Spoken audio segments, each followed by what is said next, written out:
မင်္ဂလာပါကျွန်တော်တို့စပိုက်တာပေးရင်ဂရုမကြိုးဆိုပါတယ်ဒီနေ့ဆိုရင်တော့ကျွန်တော်တို့ကတော့သူ့ဝနာနာမှာရှိရဲ့သင်္ကန်းကျော်နှင်းစီအိမ်ရဘေးရပါဗျာသုံးတက်လုံးချင်းအိမ်ပေါ့ဒါကတော့ကျွန်တော်တို့မိုးယူဖာချင်းလေးကိုဆောင်ရွက်ပေးနေတာပဲဖြစ်ပါတယ်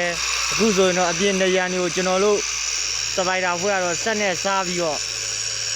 ခေါ်ရလိုင်းကိုခွဲပြီးတော့ကျွန်တော်တို့ခမီကဲတဲ့စကားကတ်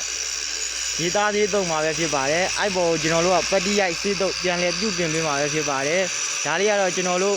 အမကန်3နှစ်ပေးထားပါတယ်လူကြီးမင်းတို့အခုလိုနေတိုက်ခန်းနေမှာအမိုးဆက်လက်ပြင်းနေမှာမိုးယူပါတာပဲဖြစ်ဖြစ်စေးသုံးရှင်တာပဲဖြစ်ဖြစ်ရေပိုက်သက်စင်တာပဲဖြစ်ဖြစ်ကျွန်တော်တို့စပိုက်တာအဖွဲ့ကိုဆက်သွယ်မေးမြန်းစုံစမ်းနိုင်ပါတယ်ခင်ဗျာကျွန်တော်ရဲ့ဖုန်းနံပါတ်ကလေးကတော့399889986689ပဲဖြစ်ပါတယ်